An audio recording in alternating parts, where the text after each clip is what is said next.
उज्जवल Bharat news crime special report पर आप सभी का स्वागत। જીઆઈડીસી વિસ્તારમાં સને 2004માં આજથી 22 વર્ષ પહેલા ફાયરિંગ વિથ ધાડના બે નાસ્તા ફરતા આરોપીઓને 22 વર્ષે પકડી પાડવામાં ખૂબ મોટી સફળતા વલસાડ જિલ્લા ક્રાઇમ બ્રાન્ચને મળી છે. બનાવની હકીકત જણાવીએ તો 16મી ફેબ્રુઆરી 2004ના રોજ લેબર કોન્ટ્રાક્ટર ભૂપેન્દ્ર પ્રતાપ સિંહ એ એમની નીચેના કામ કરતા જે 70 જેટલા મજૂરો છે એને પગાર આપવા માટે એમણે બેંકમાંથી 1,90,000 રૂપિયા ઉપાડી લાવ્યા હતા. અને જ્યારે આ મજૂરોને પગાર આપવાની કામગીરી ચાલુ હતી ત્યારે ઓફિસમાં 6 જેટલા અજાણ્યા ઈસમો હથિયાર સાથે, વેપન સાથે, પિસ્તલ સાથે ઘૂસી ગયા હતા ઓફિસમાં અને એમણે ભૂપેન્દ્ર પ્રતાપ સિંહ પર ફાયરિંગ કર્યું હતું. જોકે ભૂપેન્દ્ર પ્રતાપ સિંહ બચી ગયા હતા, પરંતુ આ લોકો 1,90,000 રૂપિયા લૂંટીને નાસી છૂટ્યા હતા. બનાવના સ્થળેથી નાસતી વખતે મજૂરોની સતર્કતાના કારણે એક આરોપી મુન્ના કુમાર તાત્કાલિક જગ્યા પરથી પકડાઈ ગયો હતો, પરંતુ 5 આરોપી ભાગી છૂટવામાં સફળ થયા હતા.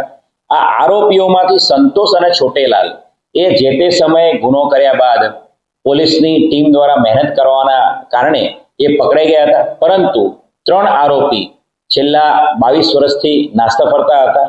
અને આ જે 3 આરોપી છે એની અંદરથી સદનકુમાર ભૂમિહાર અને શ્રવણકુમાર ભૂમિહાર, આ બંને આરોપીઓને વલસાડ જિલ્લાની ક્રાઇમ બ્રાન્ચે ખૂબ જ મહેનત કરીને નવાદા ડિસ્ટ્રિક્ટ બિહાર ત્યાંના એસપી અભિનવ ધીમનની મદદથી, ત્યાંની લોકલ પોલીસની મદદથી આ 2 ધાડ વિથ આર્મ્સ એક્ટના આરોપીને પકડી પાડવામાં મોટી સફળતા વલસાડ જિલ્લા પોલીસને મળી છે.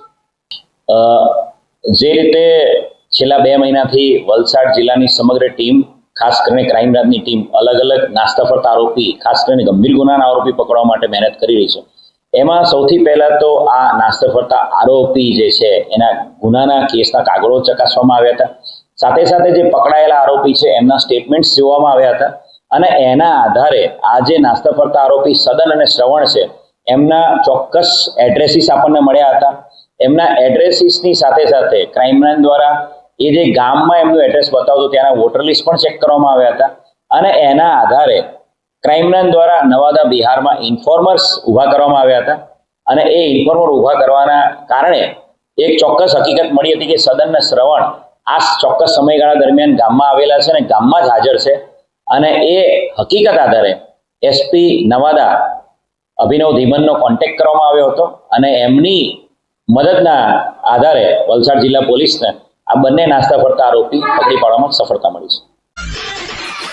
Thanks for watching UB News. Like and comment, and don't forget to subscribe for latest updates. Subscribe our channel.